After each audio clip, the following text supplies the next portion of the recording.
Magandang araw mga Kai Soto fans!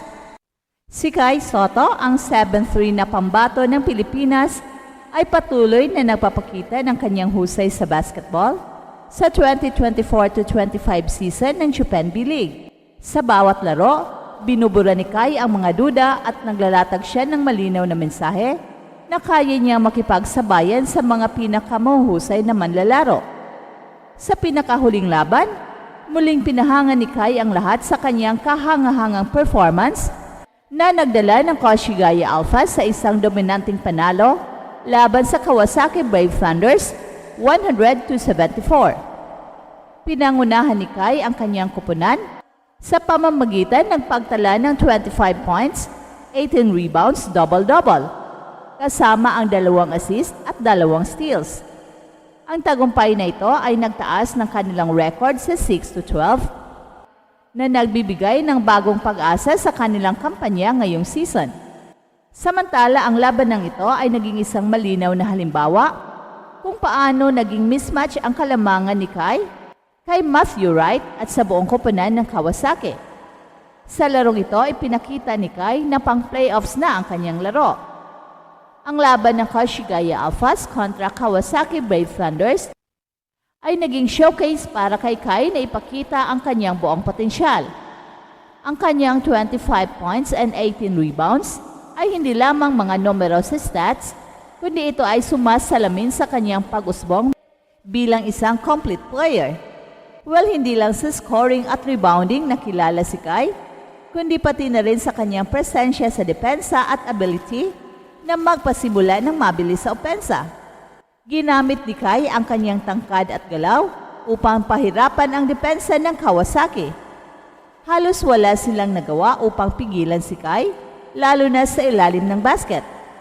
Bukod pa dito, ipinakita rin ni Kai ang kanyang kakayahang maglaro mula sa labas ng paint na siyang nagbibigay sa kanya ng mas malawak na arsenal sa opensa. Sa depensa naman, kontrolado niya ang boards na nagpatigil sa mga second chance points ng kalaban. Ang kanyang impact ay malinaw na nagpapakita ng kanyang plus 41 efficiency rating na sumasalamin sa kanyang kahalagahan sa parehong opensa at depensa.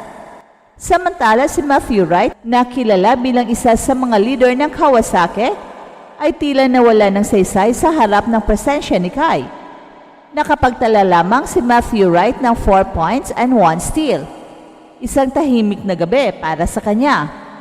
Ang resulta ng laban ay nagpakita na si Kai ay hindi lamang isang asset sa koponan, kundi isa ring malaking problema para sa depensa ng kalaban. Sa labanang ito, ipinakita ni Kai na kaya niyang magdala ng playoff caliber na laro. Ang Koshigaya Alphas, bagamat may 6-12 record, ay nagkakaroon ng bagong lakas mula sa mga stellar performances ni Kai. Ang kanyang consistent na laro ay nagbibigay ng pag-asa sa koponan na makaabot sa playoffs. At isa sa mga pangunahing pagbabago kay Kai ay ang kanyang kumpiyansa at composure.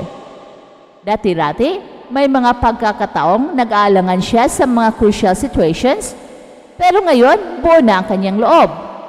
Ang kanyang tamang decision-making sa court, mula sa pagpasa hanggang sa pagkuha ng mga high percentage shots, ay siyang nagpapakita ng kanyang maturity bilang isang player. Ang ganitong klaseng laro ay isang mahalagang elemento para sa isang koponan na naghangad ng playoff spot. Bukod sa kanyang individual na husay, ang presensya ni Kai sa court ay nagbibigay inspirasyon din sa kanyang mga kakampi. Ang kanyang stellar performances ay parang senyales na oras na para mag-step up ang buong koponan. Ang bawat rebound, block at puntos na ginagawa ni Kai, nagkakaroon ng momentum ang Koshigaya Alphas upang lumaban ng mas matindi. Habang nagniningning si Kai, si Matthew Wright naman ay tila nawala ng sagot sa dominasyon ng Alphas. Kilala bilang isang maaasang scorer at playmaker, hindi nakapagpakita ng kanyang karaniwang laro si Matthew Wright laban kay Kai at sa depensang inilatag ng Alphas. Sa 4 na puntos lamang na kanyang naitala, malinaw na nahirapan siyang makahanap ng puwang sa opensa. Ang mismatch na ito ay hindi lamang tungkol sa physical na kalamangan ni Kai. Ang kanyang basketball IQ, timing at disiplina sa depensa ay nagbigay ng malaking problema sa Brave Thunders. Sa presensya ni Kai, naging limitado ang opensa ng Kawasaki at nawalan sila ng ritmo sa laro. Ang labanang ito ay isang paalala sa iba pang kupunan sa Japan B-League na hindi lamang taas ang dala ni Kai, kundi pati na rin ang ability na mag-control ng laro. Habang si Kai ang pangunahing bituin ng laro, ang iba pang Pinoy players sa Japan B-League ay nagpakitang gilas din. Sina Dwight Ramos at Ray Parks Jr. ay nagbigay ng mahalagang kontribusyon sa kanilang kupunan, habang sina AJ Edo, Roosevelt Adams at Jeyu Chu ay nahirapan sa kanilang mga laban. Si Dwight Ramos ay naglaro para sa Livanga Hokkaido, ay nagtala ng 6 na puntos at 1 rebound para tulungan ang kanyang kupunan na manalo laban sa Akita Northern Happinets 69-61. Samantala si Ray Parks Jr. ay nanguna para sa Osaka Evesa gamit ang kanyang 12 points, 5 rebounds and 5 assists na nagdala sa kanilang panalo kontra Shibuya Sun Rockers 76-70. Bagamat kahanga-hanga ang mga performance ng iba pang Pinoy players sa Japan B-League, si Kai Sotto pa rin ang nagtatakda ng pamantayan. Ang kanyang husay sa parehong opensa at depensa ay nagpakita ng antas ng kanyang laro na malayo sa karaniwan at maaring maging batayan ng iba pang Pinoy athlete. Ang tagumpay ni Kai sa Japan B-League ay hindi lamang para sa kanya, kundi para sa buong Pilipinas.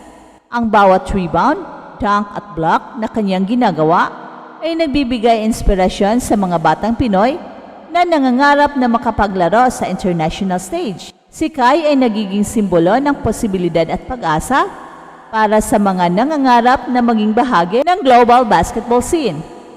Ang kwento ni Kai ay isang paalala na ang tagumpay ay hindi lamang tungkol sa talento, kundi pati na rin sa tiyaga, disiplina at tamang oportunidad.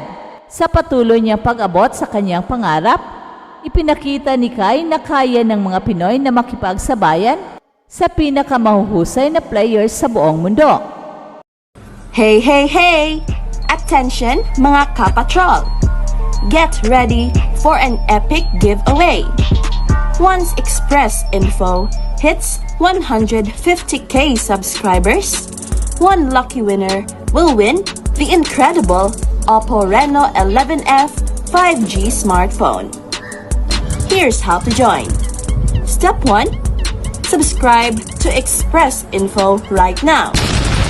Step 2. Like this video. Then step 3. Comment anything good and positive about our idol Kai Sotto. Super easy. Just subscribe, like, and comment.